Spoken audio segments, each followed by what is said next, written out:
The music you listen to says a lot about who you are. In this podcast, we discuss how that music may shape your life. We talk to normal people with a love for music and people that are in the music industry in one form or another. My name is Craig Seibert, and we want to know your music story. Welcome to Music Musing.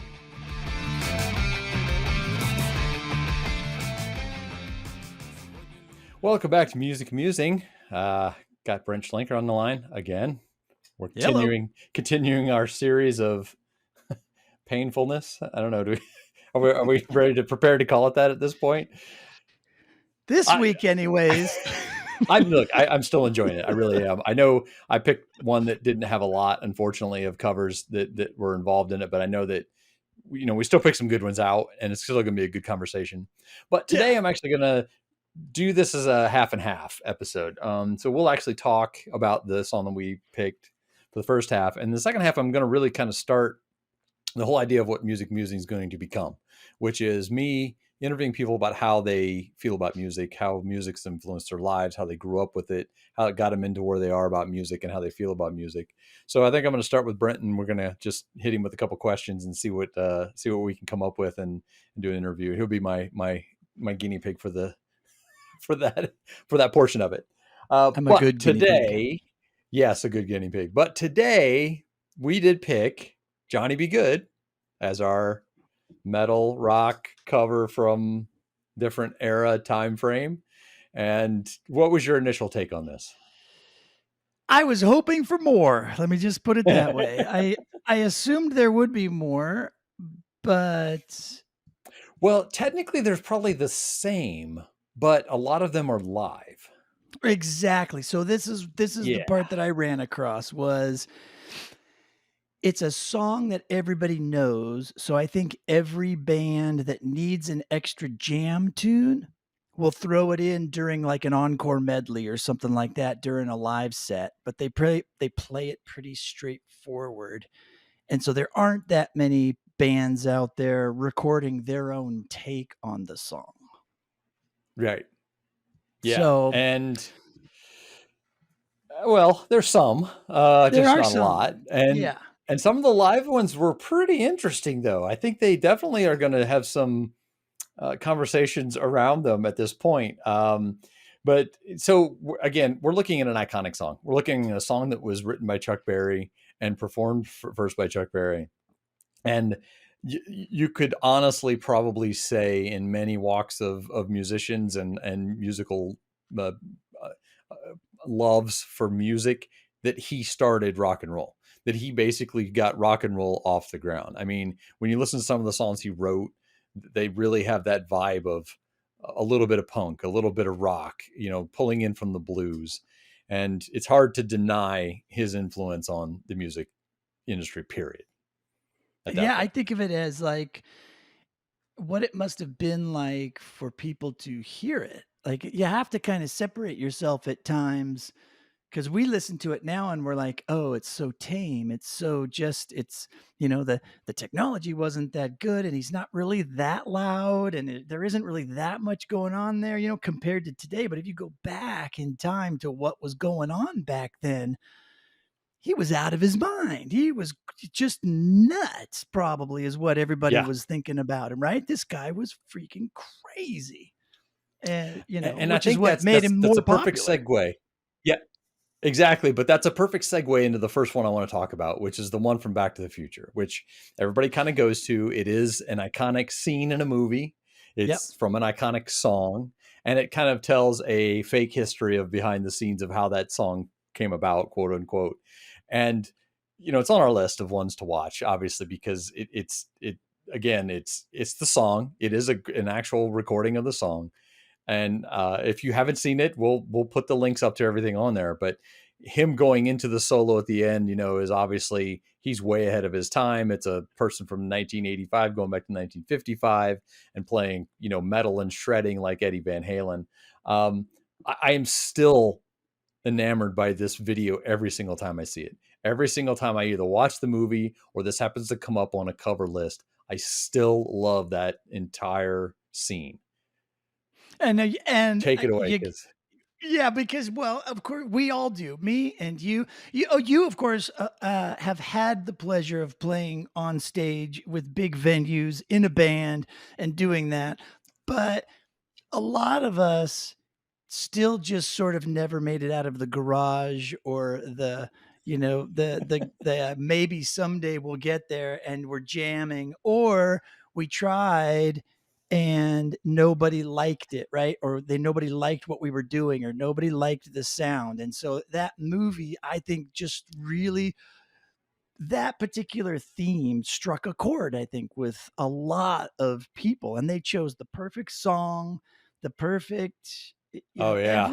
everything about him wanting to play his school band and them saying, just totally burning him down and just, crushing his dreams of being able to Sorry, you're play too a loud. show.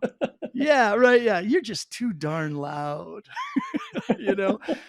And and then to be But able to get up but there and but I think finally he do it. captures. Yeah. Yeah, I think he captures the essence of that song, and I know it's Yeah. obviously not him singing, and it's technically not him playing, although he did learn most of it because he wanted it, to be as authentic as he could. But yeah, just the whole vibe of that. So it is a cover. It's not necessarily by Michael J. Fox, but I think it fits well in with what we were talking about. Yeah. Um, Oh, for to sure, segue because it out of is that different, though, right? uh, um, yeah, then I'm not going to segue. I'll stop right here. Let's talk about that. It is different towards the end. It does Right, he start. does play It it does pretty start. straightforward. Yeah, yeah. It's pretty straightforward. Which we talked about this with both the last two songs we did. That there are bands that do the covers that are just basically playing the song again. They're not really Yeah. doing anything different with it. They're playing a true cover song. This started that way and then went definitely awry, good awry for me, but I would say that we kind of fell into the same thing with this list. I don't know if you felt the same way, but I did find ones that were just okay. They're just playing the song Just verbatim playing the at song. that point. Absolutely. Yeah, absolutely. And it got a little bit tedious, I gotta say. The more YouTube I looked at and the more Spotify I looked at, it just got to the point where I was like, "Maybe we should have just picked another song." I mean, come on. But I mean, this is a good, we can't have all great covers. This is a unique, I mean, how could we not cover one of the greatest songs of all time, right?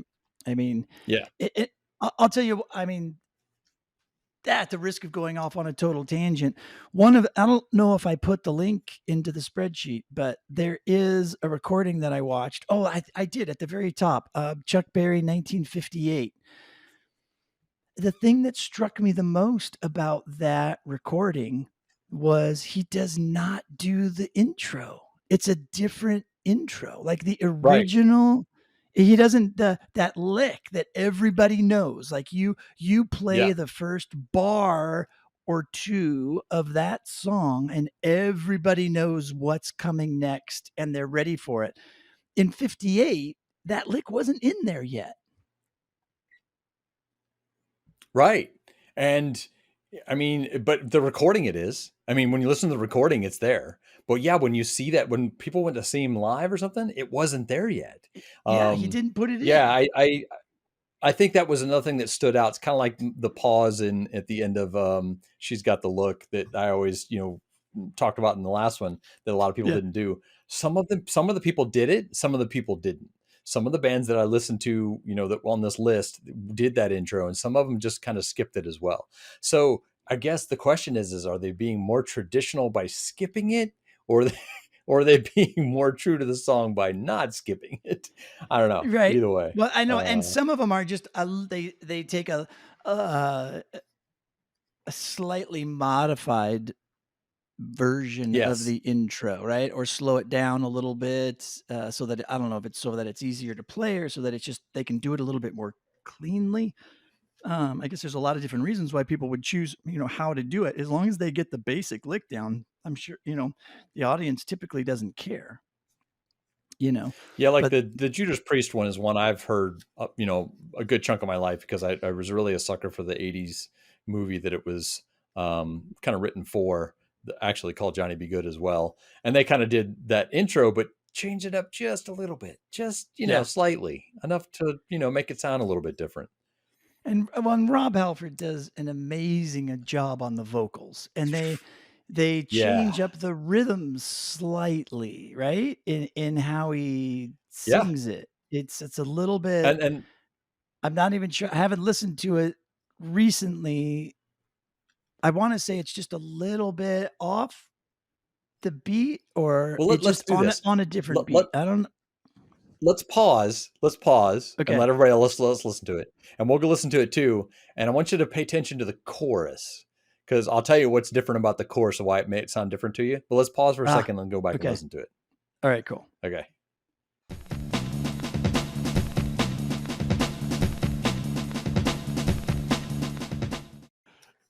So Brent's an 80s hair metal fan. We've got that down. I know this kind of hit his fancy, but so the difference is they've kind of taken a minor chord to the song itself, which is already kind of in a weird chord anyways, but they've actually brought it up to a major in the chorus, which he doesn't necessarily do in the original, both the recording and a lot of live stuff.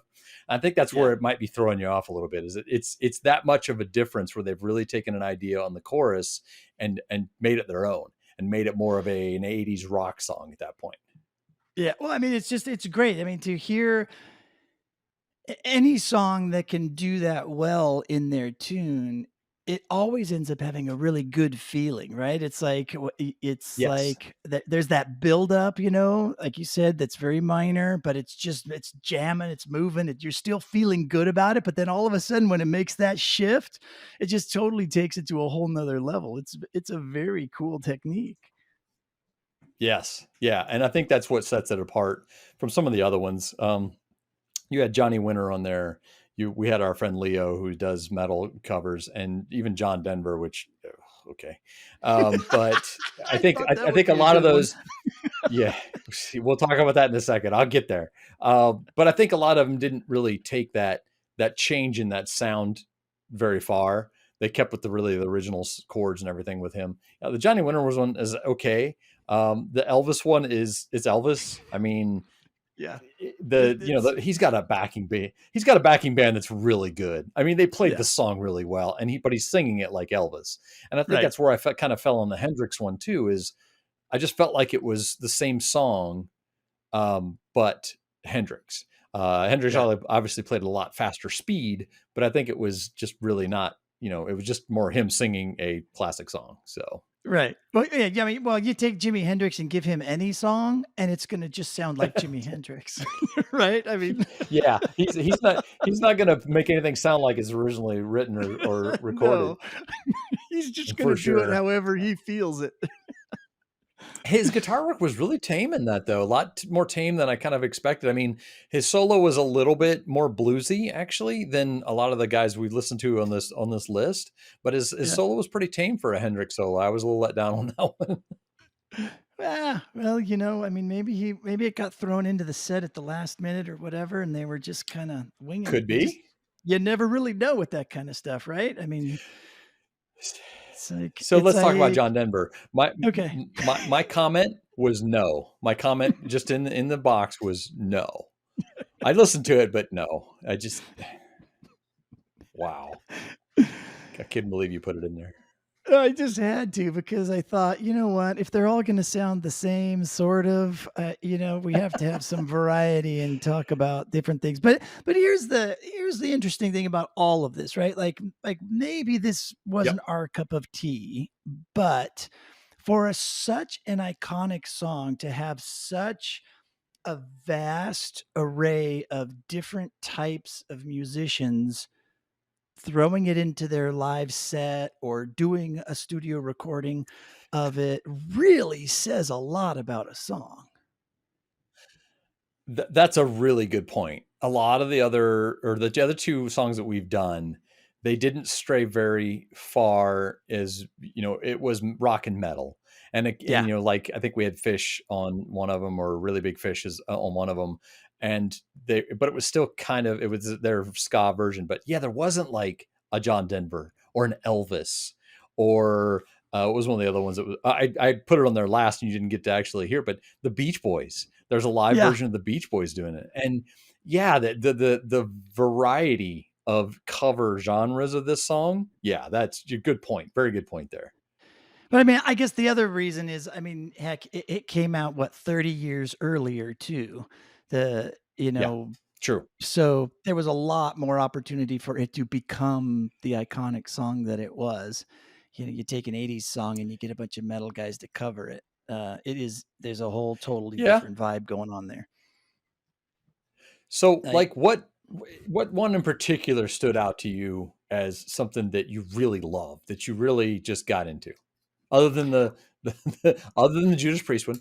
I was just gonna say, I mean, I lean very heavily towards the Okay, metal, what's you know. what's the second best one that you You found in the know, list? I think it was I wrote something down about it. Yeah, this Ebony Clay version, Yes, right? yes. It so Well, let's do this. Let's do this. Let's pause. Let's pause real okay, quick. It's Ebony okay, Clay. It's doing in cover. I want to listen to it again so we can kind of get an idea of what it is. I remember I put notes as well, but let's talk about that. Let's pause for a second, let everybody else listen, okay, and we'll come right back. okay.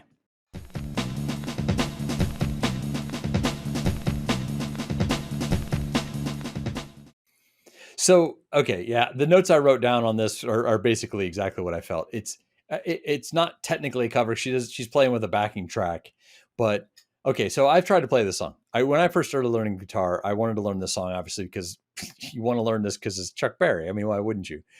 That song is not easy to play.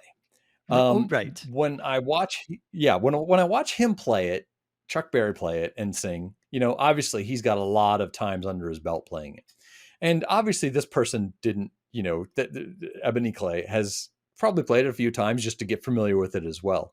But she plays it with such a groove and such an ease at playing it. It feels like a mix of blues, jazz, and country all in the same recording. And it's good.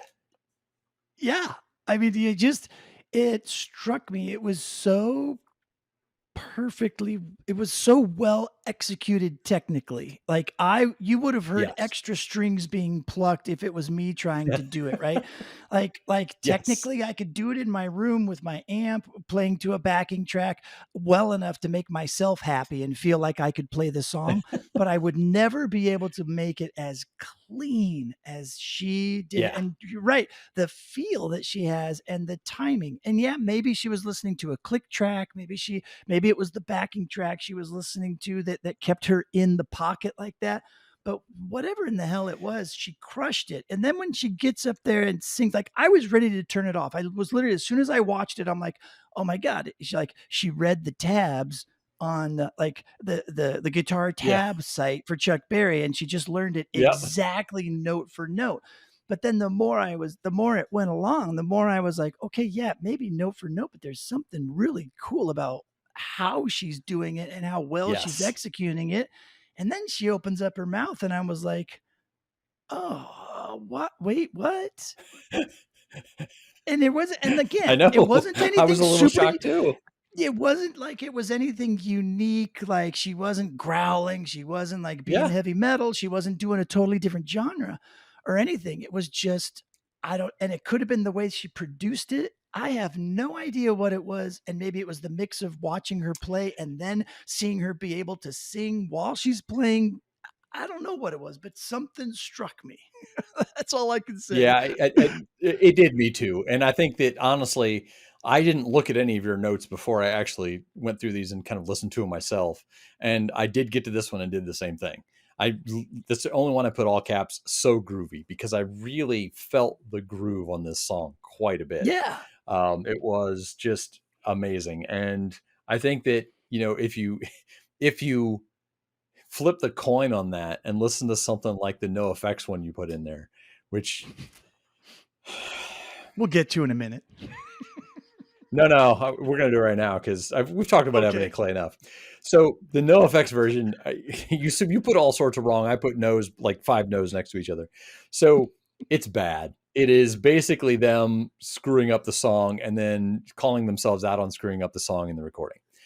And I hated it. As soon as we got to the part where they stopped singing, I'm like, this is horrible. You know, I don't even want to listen to the rest of it. Turn it off. In doing some research past the ones that you had listed, I found a couple more. I found the Sex Pistols version. If you listen to the Sex Pistols version, I honestly think NoFX was doing a cover of the Sex Pistols cover of this song, because the Sex Pistols cover does sort of the same thing. He doesn't know the words. He gets disgusted with himself. We're going to pause in a second and listen to it. He gets disgusted with himself and then starts calling himself out on it. So I really think it's almost doubly clever what NoFX did. I had to go back and listen to it again.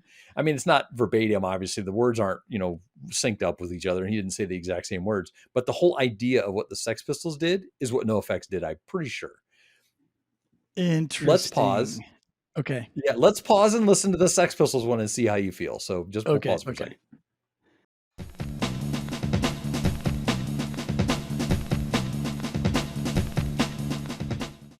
Okay, so go ahead. What's your take?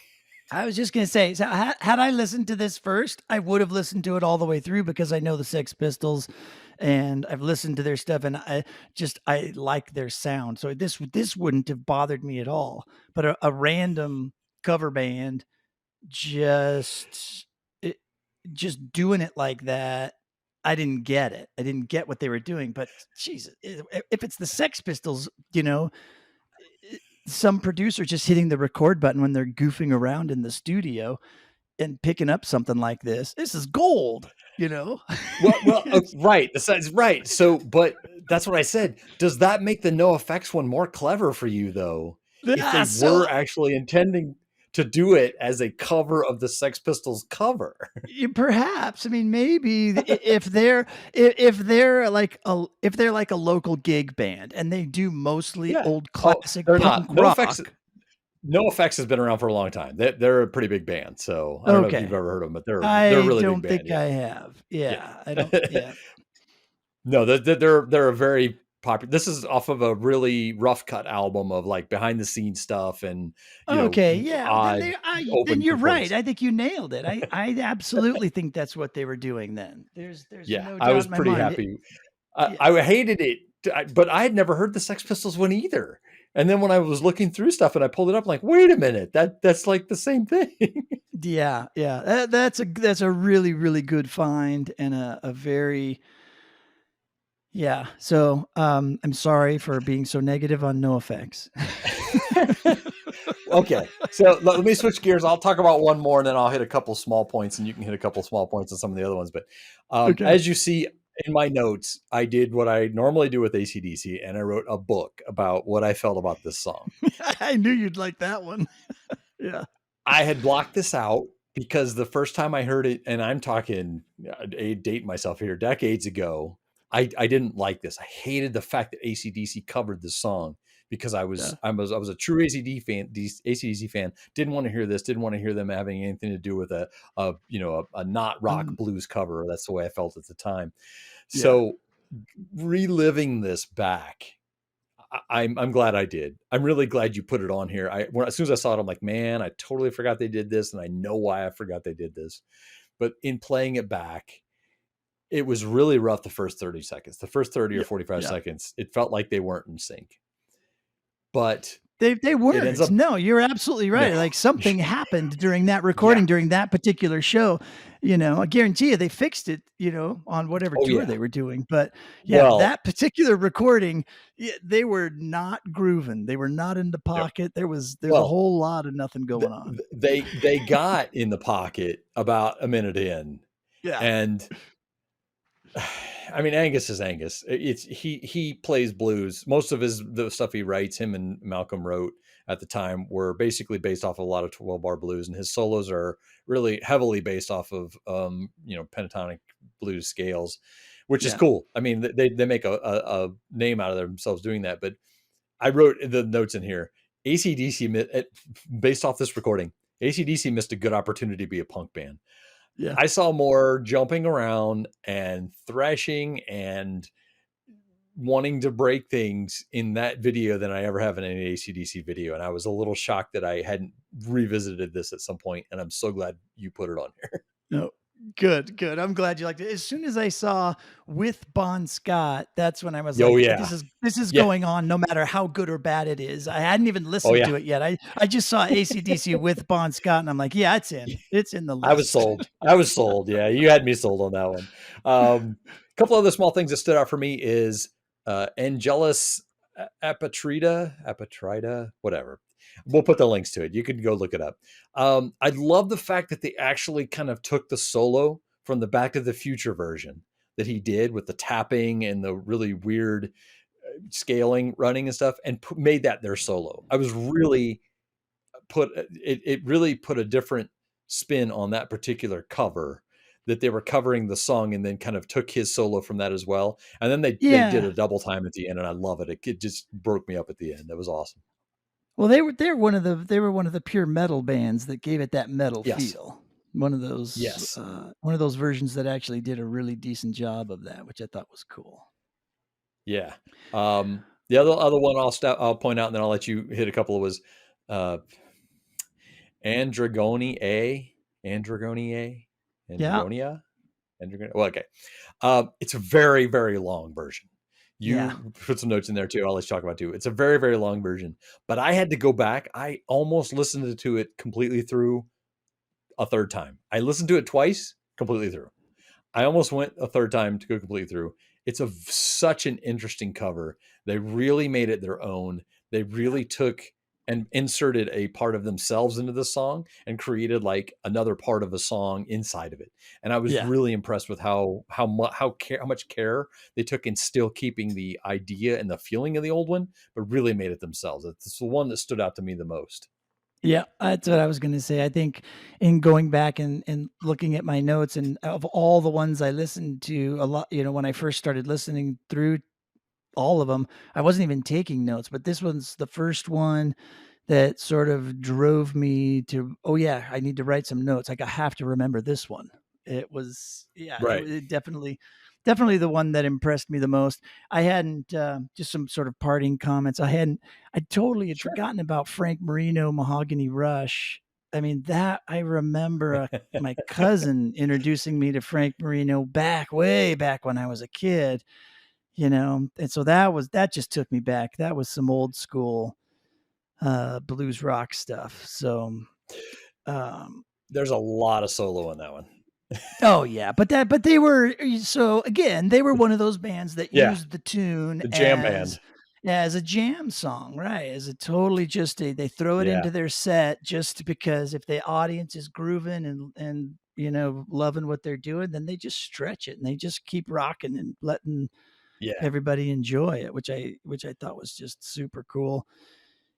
And I think at our age it gets old, but heck, I remember wishing all solos were longer when I was going to It shows was in the true. 80s, True. Well, right? I was gonna It's say, like, when I I go to can't believe it's shows, I over. wanna hear it. Yeah. When I go to Exactly. shows, I wanna hear it. When I'm watching them on live video, it's like, "Okay, we're done. Well, let's move on." You gotta be in the Yeah. moment for that to r- happen. So, Right. Oh, I know which one I was going to call out um, to a little bit here. We hadn't talked yeah, go about ahead. the reggae version, the Peter Tosh version. Oh, yeah. Wow. I really liked that.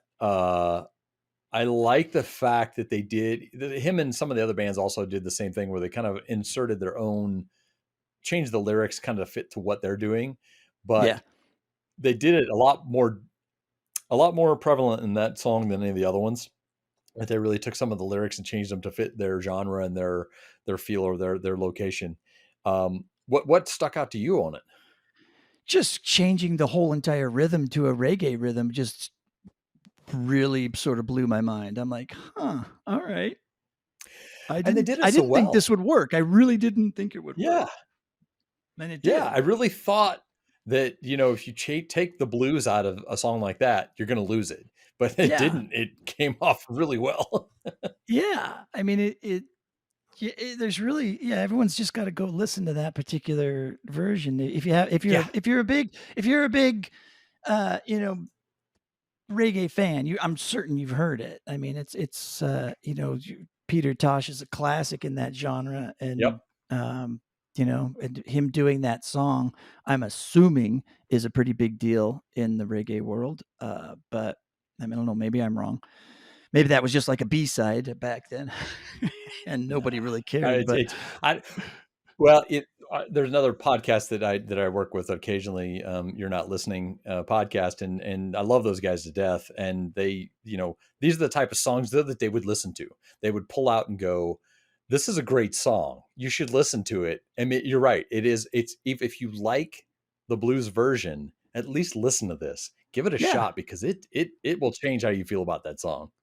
Yeah. And I think that's an interesting take too, just in general for musicians to stretch your how your mind and how your ear listens to music. If you take a song that you've grown to love, that is a classic, and that you can just whistle and you know the beat, you know the rhythm, you know everything about it, but then to all of a sudden listen to somebody else's take on it in a completely different time zone, speed, whatever, I think that's gonna blow some synapses for you and really help you stretch your creativity. So, I mean, in general, I would, I mean, that's why I listen to weird stuff like that. That's very similar to what I like, but yet different. It really draws you in and makes you go, "Huh, hadn't thought of that."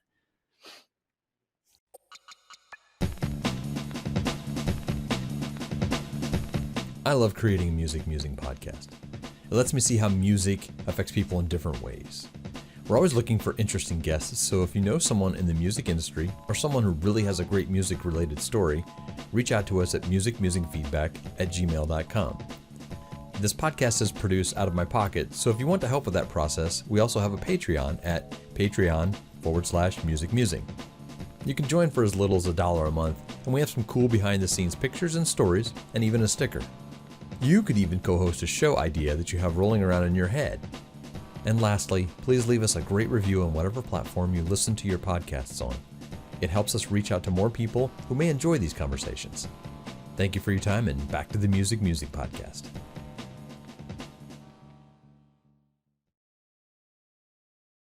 So I Well, dig it. you're just doing you're the transition man tonight. You're the producer tonight. I'm going to let you kind of produce this whole thing. You're just keep streamlining into the next conversation. So let's do that. Let's change. Let's switch over. We've talked about that one enough. We'll get another song for the next one. But let's talk about you.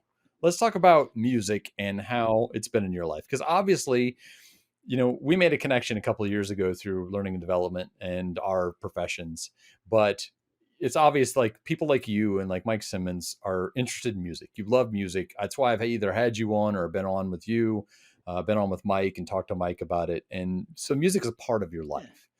Um, but let's start kind of at the beginning. I'm going to ask a couple pointed questions to kind of have you fill in what music is in your life. So when you were young, what did your parents listen to?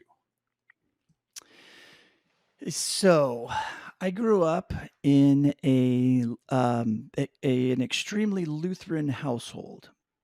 So to Okay. sort of set the stage, Yeah. um, my grandfather was minister, my grandmother was the Okay. organist, my aunt Oh. was the choir director, and our family made up half of the choir in a very small So church. you have a deep root in music. So we all grew up with music, but it was just ingrained in I remember from a very small age going over and have my grandma giving me piano lessons. And I remember hating Okay. it like every other kid, right? Just like, I mean, I enjoyed hanging out with grandma. She was awesome, but I don't remember like being totally enamored with learning piano, Piano right? or So music? I think at that time it was probably both because I think Okay. at that really, really young age, I don't think you're really enamored with anything. There's just so much going on that True. you're taking in, right? And it's just the world.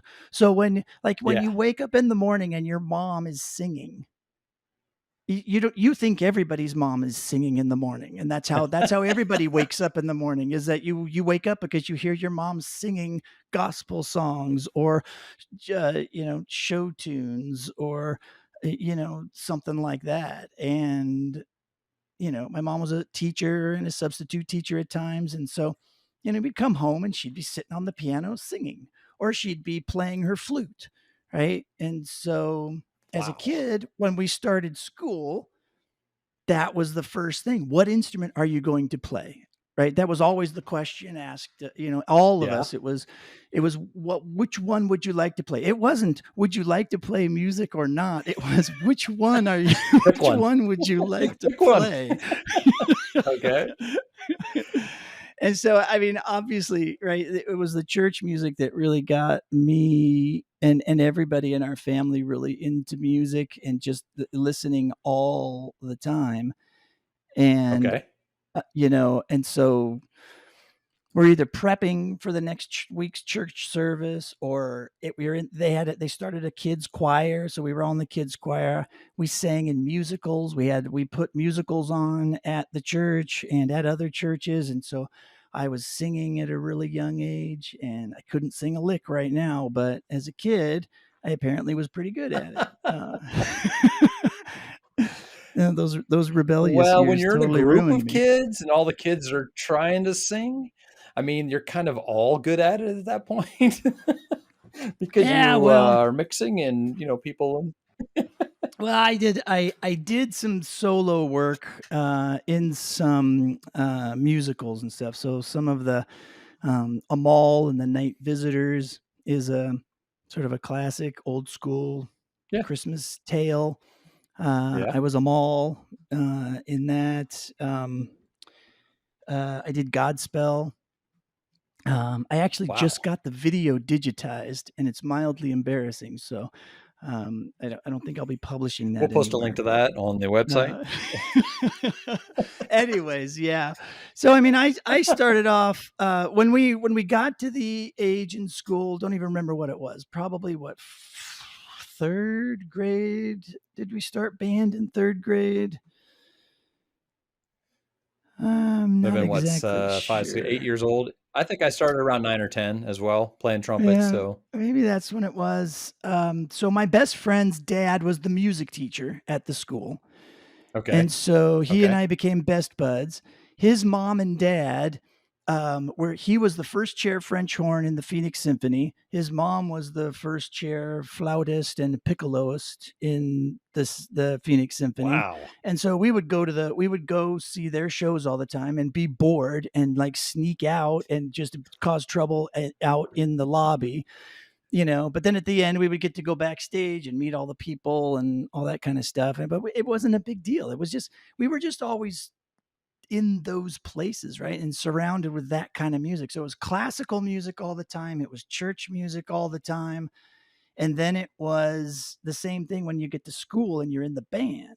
So I started off playing French horn because my Right. mom loved listening to Mr. Conrad, the teacher, and my best friend's dad in the symphony when we would go. And she loved hearing the French horn, and she thought it'd be great if I would play the French horn. So that was the first instrument I picked up, and did not go well.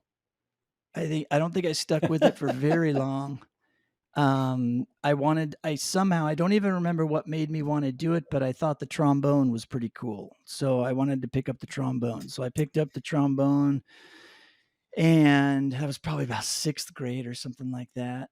And played maybe fifth grade.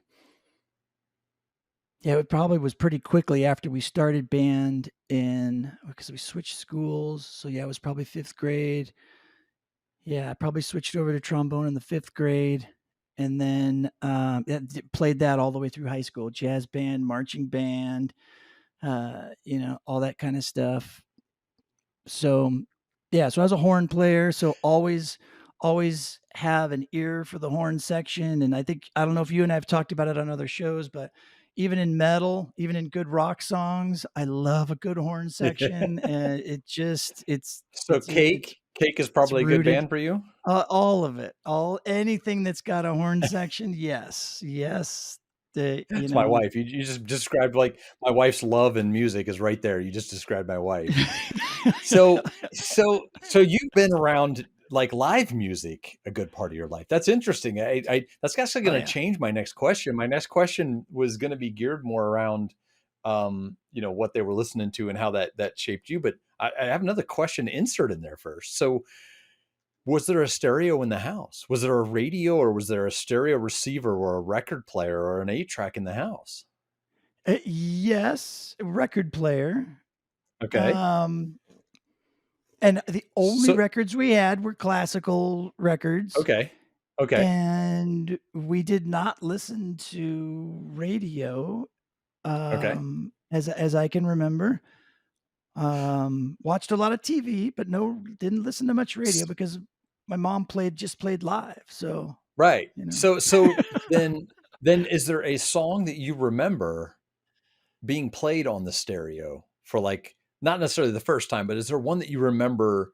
Like for me, watching my parents go to the record and player and pull a record out and take the sleeve out and take it out of the sleeve and then put it on top and then figure out which song they wanted and drop it down. That was a process back then. Now it's, click on the name of the band, bring up the song. Is there something Yeah. that you remember them dropping that needle down on a regular basis? If not, I mean, it's fine. I was just curious if something stuck out. Yeah, no, and it doesn't. That doesn't Okay. that type of experience, like, and honestly, yeah, I don't. That's fine. Yeah, I no, think I don't remember anything like that because I just remember the creation of music in the house was way more prevalent than the putting on of an album and just sitting and listening. Like that wasn't a big thing. so. Then, wow, I'm totally going left field on this now because you're throwing me for a loop, but it's good loop. It's a great loop. I told So you. no, no, no. This is exactly why I want to have these conversations. I want to know what makes music in people's lives, and in what you're telling me, it makes me think now because we lived in Ohio and we lived about 2 hours from where my grandmother lived, and my step grandfather played guitar and sang. He had three fingers on one hand and four on another because he worked in sawmills, so he lost a lot of fingers, but he still would play the guitar amazing, and he would play the gospel stuff. He would play a lot of traditional, old gospels like the garden or the garden and stuff. And but because I wasn't around that on a regular basis, those moments became very elevated for me. When we would go to the house and he would pull out the guitar and sit and play, it was awe-inspiring. And did you lose that feeling? Did you ever not have that feeling when people broke out the music to play the instruments, or did it just become so second nature that sometimes when you see things that are like stand out where people do something different or do something outside their norm, does it not affect you the same way anymore? Yeah, I don't know. There were always moments, like anytime Okay. anybody would just pick up an instrument and start playing, I remember always being dialed into it just because you've just, your ears kind of always dialed into it. I remember, so my friend had his mom and dad had a friend who also played in the symphony, and I remember them always telling me, "Oh, he plays in quite a oh, he was one of the flute players also." Okay. But then what I started realizing going over to his house more and more often, it's like he also did the percussion. He also did these other things. And I think that was my first real like click in my head that was like, "Oh, you get to play more than one instrument? I thought you could only learn one and then that's all you got to do with your life, right?" I know it sounds really stupid, but that's kind of your No, thinking, right? When you're going through it it, you're like, is. you master your instrument. When you pick an instrument and you play it, that's it. You've spent now, you're by the time you're in high school, you've spent years with lessons and in bands and and all this. And then I saw him. So there just happened to be this acoustic guitar lying around, and he just happened to be there when I was spending the night over at my buddy's house, and he just picked up that it was a nylon string acoustic, and he just Yeah. started playing the most beautiful classical song on it. And I remember just listening. And me and my friend were doing something else at the time, but I do remember being very enamored with, wait, this is like the fourth instrument now that I know that this guy can play. and it was beautiful. And I remember just thinking that there's more to this whole music thing. But here's the other thing too that was is mildly frustrating. And maybe you were going to get to this, and maybe I'm jumping the gun, but No, I constantly had it pounded into my head that you will never make a living with music. I still get that pounded into my head. Still to And this day, get that and pounded I, into my and head because yeah, you're right. It's the same. It's even classical music. Whether it's I obviously I played in a rock band, so I learned rock guitar first. I got that all the time from my dad. You're never going to make anything out of that. Go have fun, do what you want to do, but get a real job, get an education. But even classical music, I was told that as well. Well, you're playing yeah, trumpet, but what are you going to do with that after you get out of school? Well, probably nothing, So yeah, follow you 100% on that. right. And nobody said, "Hey, that horn player in Chicago probably makes a pretty damn good living." You know, Yes. hello, like and that could be an option, right? Nobody ever Yeah. said that, and you know, and so it was a constant thing. It was like always, this is fun. It's a side thing. We want everybody to learn an instrument. This is in the family now, and Yeah. all that kind of stuff. But Yeah. you don't want to make a living at it. And even my buddy's mom and dad were, felt like they didn't make very much money, even though they were both wicked skilled at their jobs, and they gave lessons, and again, they were teachers. But then at night they played with the symphony, and they would do special gigs like I think as my buddy's dad was getting a little bit older, when it was either Metallica or Scorpions, when they were doing their tour with a full orchestra Yeah. behind them, Yeah. he was the French horn in those What? orchestras. Yeah, when they would come through, they would use local Yeah, players for local. some of the Yeah. yeah, for some of the spots, so he would get called up and do those shows. Um, and all that kind of stuff. But they all just said, you're never going to make a lot of money, even if you're in an orchestra, whatever, blah, blah, blah, blah, blah, and so it just was one of those things. And then I hit junior high and I just rebelled heavily and was just angry about everything. I have zero reason to be angry about anything, right? At all, but just it was that, I don't know, puberty, whatever causes it. Yeah.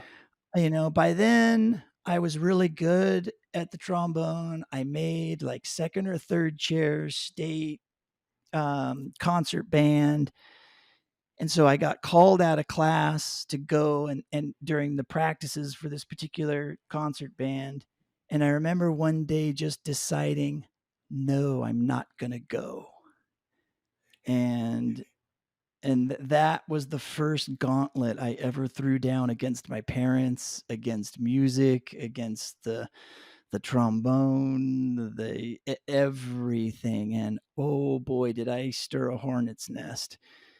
And I was It's supposed to, yeah, it's it it's so haunts weird me to this day. because well, okay, so let me come back to that because so it's funny because one of the questions I've got, and again, I'm not going to kind of use all the same questions when I talk to people about music, but one of the questions I had for you is actually you've just described to me the opposite of what I was going to ask you. So hold on that haunting because I want to get back to that. But the All question was right. basically going to be: is there a defining moment in your life that was set to music? You just basically told me a defining moment in life that was not set to music and actually against music. That's so strange. So why does it haunt you?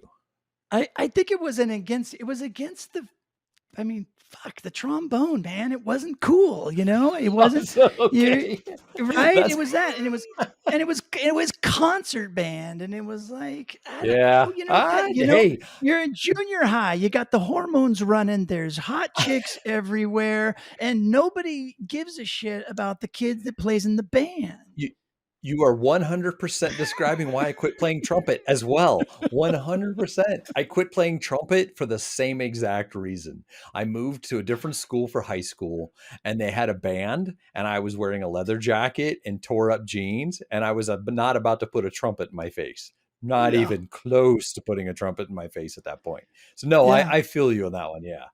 Well, here's the sad So part. So I even relived that moment in college. Beyond my understanding, somebody signed me up to be in the U of A marching band, and I did not sign up for it. I did not say I was going to be in the band. I did not try out. I did not talk to a band, nothing at all. But somehow, okay. just because I was going to the U of A, people assumed that trombone player from Arcadia is going to U of A. He's obviously going to be in the band, right? And I remember being in my dorm room and having this one guy who happened to be a member of our church who was a trumpet player in the band, like hunting me down, going, "Where the hell have you been? They keep calling your name, your roll call name at marching band." And I'm like, "Dude, I'm not in the Oh. band, man. I'm not doing that anymore. That's totally not my thing." So it was, and then I got, of course, I got a call from my mom, and it's like, Yeah. oh, and I'm like, Mom, I'm like, you didn't even know it was happening. So, anyways, yeah, I just had to That's throw that in there. craziness. I know. This again, I do this because I want to know about the history of people and their music, and it's so strange that you've had. I didn't obviously know you had a life in live music. I do know that you play guitar now, too. Is correct? Oh yeah, yeah. I mean, and Okay. Yeah. that was sort of that changing moment. Like, I Yep. did continue to play trombone in the band. I just didn't do the whole concert band thing. I did marching band Yeah. in high school, and but by the time I got to my junior year, I said I've had enough of this because I'm sick and tired of getting made fun of and being, the guy Yeah. in the band, and just not being in. You always feel on the outs. It was horrible. But the one thing that was cool was jazz band. So I was always in both. Ah, yeah. But my senior year, I just said, forget it. I'm not doing marching band. I'm out, but I'll stick with the jazz band because some of the coolest people were still played in the jazz band, and so Yeah. that was still fun, and the music is better, right? Livelier. You play some popular music. Sure, it's got a high Yes. school jazz twist to it, but at least it's popular music, and so it made a huge difference, and that Right. was cool. But I didn't really pick up the guitar. So maybe I should step it back a little bit and figure out the shift from all of that classical music and all that church music to my cousin. I give him full props for being the one who introduced me to rock and roll. He introduced me to Fleetwood Mac. He introduced me to Led Zeppelin, and Yes. just like from there, it was like, oh shit. This is so cool. And he had So a hold on before you go further. guitar. Before hold on before you go further, because I'm gonna capitalize on that right now. One of All right. I told you one of the questions was it a defining moment that that you're in your life that was set to music, and I wanted to switch gears to rock because I'm a rock man. If you listen to our podcast, it was mostly about rock music. How did you spend a lot of time with this cousin, or was it one like blink moment that the light came on, or is this something that was kind of a gradual thing? It was a gradual thing because now that I think back on it, so all of that time there were a couple, so they lived on the East Coast. So that was the other part that was Okay. really odd, right? So when we were really Ah. little, we did a road trip from Phoenix out to Maryland. And Okay. um and I do remember that. And that was the first time that popular music was played on the stereo, and records were played, or with 8 tracks. I think Yeah. we were jamming to. So that's where I heard a lot of Billy Joel, a lot of, the early Fleetwood Mac stuff, early just pop rock stuff that came on the radio and whatnot. So at a young age, I was getting introduced to it, but still was just kind of just playing, be a goofy little kid, right? And just playing, and Yeah. it was just sort of, that was kicking off. But then when we came back home, we didn't have any of those records in the house or any of that, Right. anything like that, right? And so, but then, of course, my friends started getting interested in popular music, so that's what kind of got me into it. But then my cousin, he's older than me by about 6 years or so, maybe 8 years, and he came out to Phoenix to work or something, and he brought his guitar. And I remember that's when, and he had a really cool Camaro, and he was just he's just like the coolest.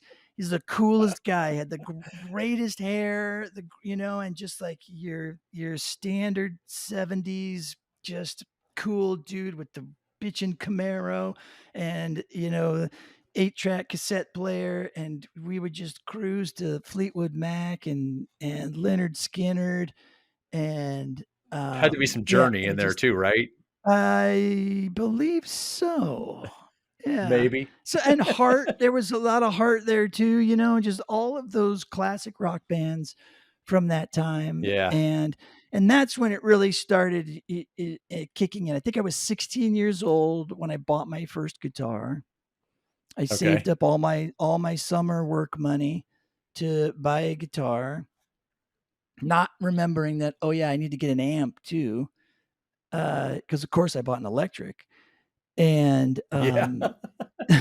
and so I had to borrow my cousin's amp, and he went back to Maryland, and I said, hey, do you mind? Are you gonna, do you use that? Can you just leave it here? And he did. He's like, yeah, I don't play much anymore, Remember, so that's how I had my first amp, and then I just kind of started playing, took music lessons at a local shop by the house, after school, and we didn't have the internet. God, I look at all the cool YouTube things, and you know Oh, how yeah. how easy it It's is to so learn much how to easier to play the learn damn guitar now than guitar. it was. Yeah. Oh my gosh! I Yeah, mean, so you much easier than it really was had to be years interested ago. and Yeah. devoted, to do it. But Well, and we even if you were. wanna learn by ear now, yeah, the ability to play a song and rewind it digitally as compared to me listening to a cassette in my bedroom, trying to Oh play yeah, along with it and then hitting yeah, rewind and holding the right. rewind button down while I got to the that alone is enough of a pain. Oh yeah, Okay, so two that. two questions. Everybody has that song at homecoming or the song that they, got married to or the song that they kissed for the first time to. Was there a defining moment that you remember that a song was playing when something happened? If you don't, it's no big deal. I just like, is there something that stood out that that there was a song in the background that stood out? Yeah, blank. I see Ah. it. Well, I mean, obviously, when I got married, there's this very strange connection to this jazz duo called Tuck and Patty. I don't know if you've heard of Okay. them. Nope, but I'll Uh, look it up. she's a beautiful vocalist, and he's a guitarist. And there is a absolutely beautiful song that I can't, of course, I can't remember the name of it. Um, Take My Breath Away, I think is what it's called. And we had my wife actually introduced me to the song and to the group. And of course, the first time we heard it, it was like, we're definitely having this at our Yeah, wedding you were set. for sure. Yeah. So that one always sticks. I mean, it makes me cry every time I listen to it. So I can't listen to it that often, That's what but I was asking for right there. yeah, but yeah, it's hard because it's like, it's funny because you have to be, for me, I have to be in a situation for that situation being strangely connected to a situation and a song for me to go, "Oh, this reminds me of that Right. song." I can't do the reverse of that. I can't think of a song and go, "Oh my god, that song is tied to that moment." I mean, except for this one. This one is different, Yeah. but Well, that's but fine. most, like, People yeah. think I about say, music okay, differently, and I I yeah. go ahead. I Go I was You gonna say, got one now? Go ahead. I guess I do have one. So there's this thing that we do in Arizona, and I would never do it again, but there's the Salt River, and we used to go tubing down the Salt River all the time. And so for some reason, the Scorpions were always like, anytime I hear old Scorpions, Blackout, Yeah, anything from Animal Magnetism to me is summertime, hot, sitting in an inner tube, floating down the Salt River. And Yes. so that memory always comes back to me when I listen to those tunes, or when that one of those tunes comes on the radio. It's just like, oh yeah, I totally Yeah, there you go. You're in that tube. You're in that tube floating down the river at that point, aren't you? remember. Yeah, pretty much. Yeah, right. Uh, Or just enjoying last it. Yeah. the last deep question I'll ask you is, are there was there a band or a song? Is there a song that you heard by a band that made you want to listen to them more, or that entire genre more? Like, is there a song that sticks out that says, man, as soon as I heard that song, I wanted to hear the rest of blank? I think there's probably one song. There's probably one song that made me go, "Holy crap, I need to hear more Scorpions." There was probably one song that made me go, "Holy crap, I need to hear Just more every Judas band, Priest." basically. Yeah, and Rush. I mean, come on, I'm a huge Rush fan, but I'm a weird like fair weather fan where I was a big fan of their early stuff when they first started Yeah. coming out. But I can remember when I first heard it, it was too weird. Like I've told you before, like what gets me going Yep. is a groove, a good, simple Yep. groove. And they were prog rock, right? And so Oh yeah. when I first started hearing them, I couldn't quite get the whole prog rock thing. But then somebody introduced me to their very first album and Working Man and all the songs on that album. And Ooh, then I was like, what a great song. Oh okay, yeah. Oh yeah. now I'm into these guys, right? And then of course, Spirit of the Radio came out, and Oh Tom yeah. Sawyer, and now I'm fully hooked. Now I'm a full blown card carrying Rush fanatic, and all in on the band. And but then they had this long hiatus, and I Yep. this is something I remember. This is a musical moment that I do remember. We used to ride our BMX bikes down to the shop, to the malls, because there was no internet, remember, people? So there was nothing to do. Yeah. Even if it's 118 degrees outside, you still got your ass on your bike and you rode to the mall. Yes. There were no sissies back then. You went out and you just did what you had to do to go find some fun or to cause some mischief. And I very distinctly remember reading in the rock magazines that we had when the Rush next album was going to come out, and we knew it was going to be called Signals, and we were so psyched and so excited. And the very first day it came out, we hopped on our bikes and we didn't even ride to the closest mall because we heard they didn't have it or they were sold out, or they weren't going to have it. They weren't going to, I couldn't remember what happened, but so we drove all the way on our bikes, all the way to the one of the further malls, and waited outside the mall for it to open until we could go inside and get Signals. And I remember going home and being disappointed. I I was remember gonna say, feeling, I was just gonna ask if you were disappointed because it was such a disappointing album, wasn't it? I was so let down yeah, as just well. I was like, I'm not at the level that you are as Rush. I am a Rush fan. Like, Working Man's a song I could listen to any time of the day. But I did the same thing. It was around the same time frame. We're pretty close to the same age. I did the same. I didn't ride down the mall, but when it came out, when I first got it, I'm like, wow, Rush! I cannot wait to hear this. And put it on. I'm like, what is this? yeah, This is Rush? yeah. I don't like it. I know. It hurts so badly for me to even say, like, I wouldn't even admit it to my friends. I was just like, and I tried really hard to like it. And That's funny. and I would listen and I would listen and I would listen and I would really, really try. And that was it. I was done. Now, after that, I was a lukewarm Rush fan at best. I just stuck to the collection, the early collection of stuff that I loved, and I just melted those discs or tapes. Oh, that's an Okay, interesting so story I've too. go ahead. No, go I please. was just Please, I don't want to I stop the was just stories. Go right I was ahead. just gonna say that it's just these moments keep showing up in my head. One of the very, very, very first albums I ever had that I bought with my own money or maybe it was a Christmas gift. I'm not sure, but it was an Elvis album, and I left it in the back of our car in a summer in Arizona. And I noticed that the sleeve in the back seat of the car all of a sudden was like lifted up like this, like this, obviously an album, it's supposed to look flat and everything, right? And so then all of a sudden I look at it and I'm like, huh, that's weird. Why is the album like tipping in the back seat of the car? And I go and I look at and I push it down and it pops right back up and it's pushing back at me. I'm like, what the heck? And I open up, look, and I pull the record out and it's totally warped. The sun had just melted it and warped it and bent it. And I was like, so I was embarrassed about that too. So I hid it for a long time because I was like, I don't want anyone to know I melted my Elvis record.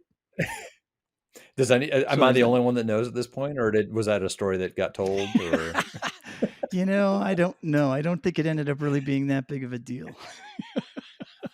Okay, so I haven't determined how I want this last part to go. I haven't determined if I'm going to call it, a shot of three fingers shot, three fingers, like you do when you pour a shot of three fingers, or triple shot or whatever. But I'm going to ask you three really quick questions. Just answer them right off the top of your head. Best place to listen to music? My ears. Best location to listen to music? Oh. Are you a concert guy? You a car? You headphones? You know what? I mean, I think the reason my ears came up is that I live listening all the time with the new headphones. I love the new AirPods. Yeah. And I'm listening. I like listening all the time. Like whenever I'm jogging, like whenever I go for a run, I have a particular metal track that just pumps me up and gets me fired up. And I've listened to these songs, and now it's a list of like 100. It's a Spotify playlist of like 100 songs that have been weaned out and have, and now so it's great because I basically have my own mix and it never plays the same things over and over again. It always gives me a different mix. So yeah, sorry, I'm dragging out your thing. This is supposed to be hit fast fire. No, it's fine. It's earphones. Earphones is good, but it's good for an explanation. I'm fine with that. Next one. Your favorite guitar to play?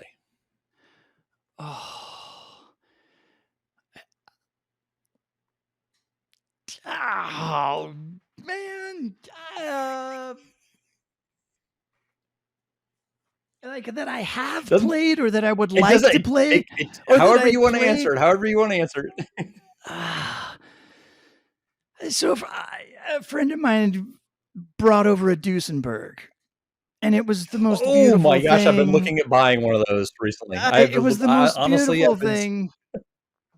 Yeah, I've been following their Instagram ever since, and I want one so badly I can hardly stand it. I've literally been looking at those guitars for almost 6 months now myself, so I'm jealous. But yes, I could see why that's okay. Last one. Just beautiful. Your least favorite Van Halen song?